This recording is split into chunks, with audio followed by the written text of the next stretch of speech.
Mesdames, on va recommencer avec l'adresse de votre local. Oui, les bureaux du portail de l'immigrant association sont situés au 840 7e avenue Sud-Ouest et la porte c'est le 1601. 16e étage. Yeah. OK, parfait. Donc, j'aimerais un peu savoir, l'association a été créée en 2008, à la fin 2008, et puis vous avez commencé à recevoir des fonds en 2009 pour vos activités. Vous avez commencé les activités avec combien de personnes? Est-ce que une vingtaine ou et vous êtes rendu maintenant à combien? Ça doit grossir tout le temps, ça doit grandir tout le temps? Oui, je dirais de prime abord que tout dépend de la qualité et du type d'activité que nous offrons. Déjà, avant que nous ne recevions le premier financement en 2009, nous avons organisé déjà à la fin de cette année 2008 ce que nous avons appelé une kermesse. Et la kermesse aussi, c'était une façon de voir ce que nous étions capables de faire en termes de mobilisation, en termes de capacité d'organisation. Et pour ce premier événement, effectivement, nous avons eu environ 40 à 50 personnes, c'était des familles, effectivement, qu'on avait invitées pour effectivement découvrir les services qu'on pouvait offrir aux nouveaux immigrants et aussi pour partager un barbecue et discuter avec des activités pour les enfants.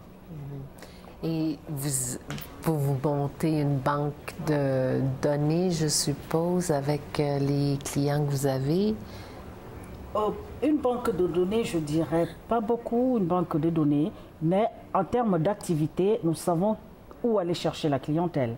Parce qu'à partir des différentes activités que nous organisons, nous essayons de voir quel est l'intérêt.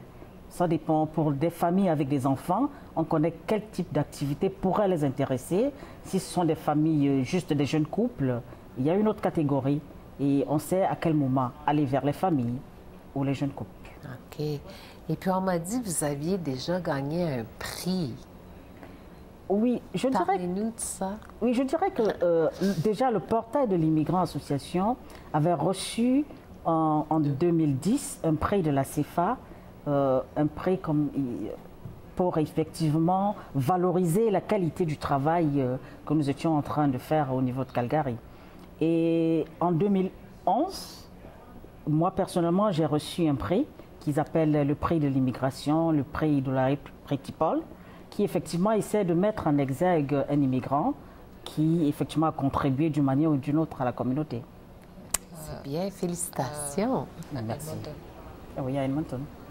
À Edmonton, vous avez été à Edmonton pour recevoir le prix. OK.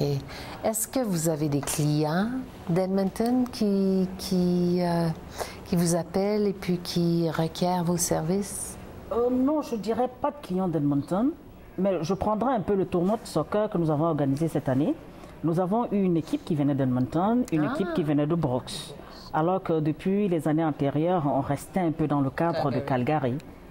Okay. Donc cette année, avec cette nouveauté, où on a eu des équipes hors de la ville de Calgary, on espère que les choses vont aller de l'avant. Oui, bien sûr. Et votre plus grand succès à date, c'était quoi? Je dirais de prime abord que notre objectif principal, c'était un peu de valoriser ce que je dirais la diversité culturelle de la francophonie. Et je pense que le fait d'avoir mis en place, d'avoir développé, d'avoir reçu des financements et d'être en train effectivement de voir le festival multiculturel francophone aller de l'avant, on se dit que c'est une satisfaction pour tous ceux qui ont travaillé à cette cause. Oui, beaucoup d'heures de... Oui, beaucoup d'heures. Oui, parce qu'organiser un événement, ce n'est pas 2 jours, c'est pas... Il faut beaucoup de choses. Je sais qu'il y a toujours des choses à améliorer, il faut apprendre. Et je pense que petit à petit, comme on le dit, l'oiseau fait son nid. Et puis, si vous aviez là un défi à vaincre, là, ce serait quoi avec l'association? Avec l'association, c'est effectivement Au niveau de financement, c'est toujours le stress de tous les jours. Parce qu'il faut rédiger les demandes tous les ans. On n'est pas sûr si le financement sera là. Cette instabilité, ce stress permanent, c'est ça le grand défi. C'est ça. Comment faire pour s'en sortir? Et puis, c'est d'année en année, votre financement? Oui, c'est tous les ans. Donc, il faut rédiger les demandes tout le temps. Et... OK. Est-ce que vous pensez peut-être demander quelque chose de pluriannuel? Oui, je pense que plus le temps passe aussi, plus peut-être on aura la possibilité de demander, mais ce n'est pas toujours une chance, ce n'est pas du jour au lendemain qu'on vous dira c'est OK. Oui. Donc, on espère bien. C'est ça. On croise les doigts. Mais vous semblez avoir fait votre marque et puis le gouvernement commence à vous connaître et connaître vos activités, vos projets, tout ça, ça s'enligne très bien. Oui, je pense qu'avec ce que nous essayons de mettre en place, parce que je dirais, prenons les activités à tous les niveaux. Comme je l'ai dit, au niveau des jeunes, par exemple, pour cette année qui est en train de s'écouler, nous avons eu un petit programme que nous avons dit Park and Play. Et dans le Park and Play, ça permettait à tous les enfants qui n'ont pas la possibilité d'aller voir des matchs comme des matchs de hockey, d'avoir des billets gratuits pour aller en famille et effectivement assister et comprendre ce que c'est qu'un match de hockey. À côté de cela, on a donné des possibilités aux familles aussi d'aller visiter les zoos. Ils avaient des billets totalement gratuits pour le faire. À côté de cela, on a aussi permis aux familles d'aller prendre des cours de natation gratuits. Et beaucoup de familles se sont inscrites pour bénéficier aussi de ces cours qui, effectivement, ne duraient qu'une journée, mais qui étaient quelque chose en plus pour les enfants. Surtout que c'était à eux qu'étaient destinées ces activités. Je prendrai le cas des femmes. Nous avons organisé déjà ce que j'appellerais la tribune des femmes. Et nous l'organisons tout le temps à l'occasion de la Journée internationale de la femme. Et la première année, le 8 mars, l'objectif c'était de comprendre pourquoi nous, femmes immigrantes francophones, il n'y avait pas de relation assez serrée entre nous et vous, la communauté d'accueil. Je dirais un peu comme cela. Et effectivement, la participation était assez grande et les gens ont parlé à cœur ouvert, ont essayé de démontrer pourquoi les relations n'étaient pas toujours ce qu'on attendait. Et on a compris tout simplement que c'était la méconnaissance de l'autre. Donc il fallait créer des activités, créer des choses pour effectivement...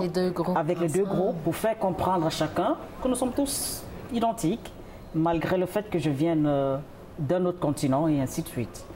Et avec ça, effectivement, je pense qu'on a essayé de briser certaines barrières. Cette deuxième année, nous avons essayé plutôt de démontrer comment est-ce que les femmes francophones pouvaient travailler ensemble et ainsi de suite. Et je pense que progressivement, on va pouvoir mettre en place d'autres activités parce que comme les femmes le disaient, c'est pas bien quand nous nous rencontrons une seule fois l'année. Il faut que les rencontres soient récurrentes. Oui, plus régulières. On va songer à cela. Et pour les hommes, je dis, nous avons le tournoi de soccer qui est là. Donc ils ont 2 jours pour venir démontrer de quoi ils sont capables. Et pendant les mois d'hiver? Presque, je prendrai en décembre, nous avons ce que nous appelons la fête de Noël multiculturelle. Par exemple, en décembre 2012, nous avons amené les enfants qui étaient inscrits découvrir ce qu'on appelle Calgary Zoo Light. Donc nous avons célébré au zoo toute une soirée et après ils ont reçu leur cadeau du Père Noël.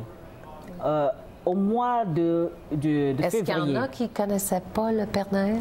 Non, tout le monde connaît, mais découvrir le Zoo Light, c'était autre chose. Ça, c'était autre chose. C'était autre chose, mais au moins...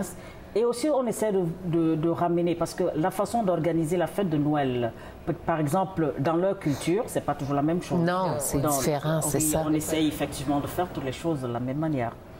Et à côté de cela, au mois de février, pour commémorer le mois de l'histoire des Noirs, nous organisons aussi une activité, soit des projections de films et ainsi de suite.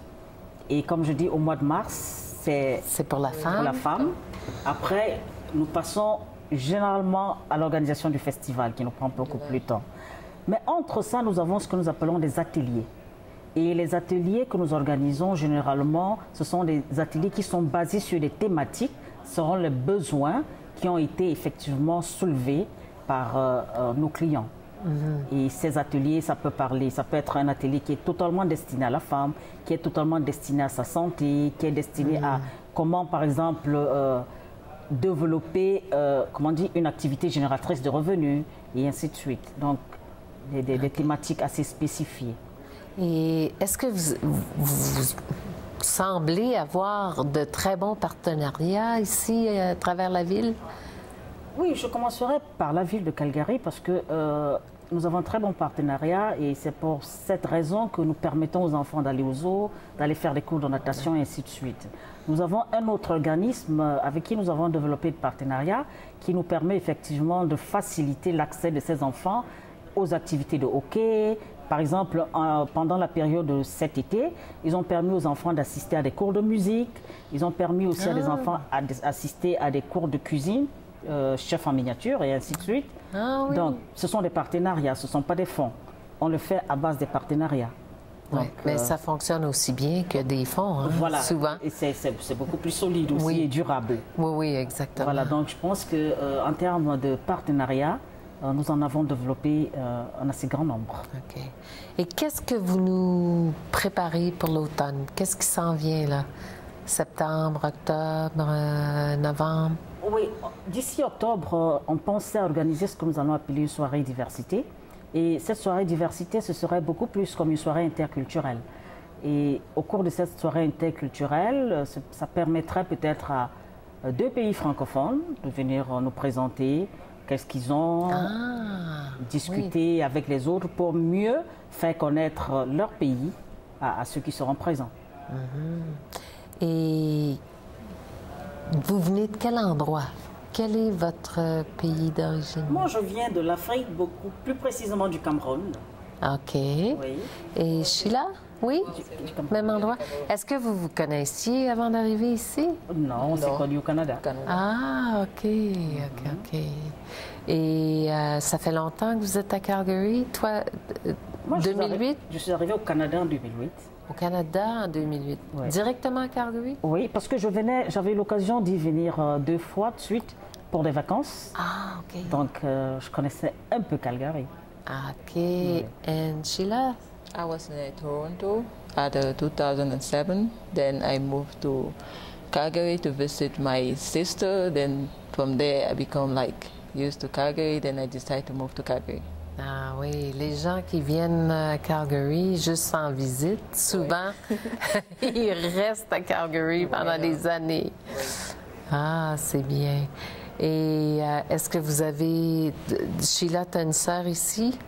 Et puis toi, Evelyne, est-ce que tu avais une famille ici? J'avais mon frère ici, c'est pour cette raison que je venais en vacances. Et puis, je suis tombée amoureuse de Calgary. Je suis revenue pour m'installer. Ah, OK. C'est sûrement la température qui vous a attiré, hein? Je ne parlerai pas de température, loin de là. Loin de là. S'il ne s'agissait que de la température, je ne serais jamais venue. Ah, OK, je comprends. Bien, mesdames, ça a été vraiment un plaisir de vous avoir avec nous pour cette émission. Et je vous souhaite beaucoup de succès avec votre organisme. Et les gens qui nous écoutent, ceux qui sont très intéressés à vous aider et puis à vous offrir de leur temps, ils sont les bienvenus. Votre site web encore? C'est www.pia-calgary.ca. Merci beaucoup, ça a été un plaisir. Plaisir partagé. Merci. Thank you for having us.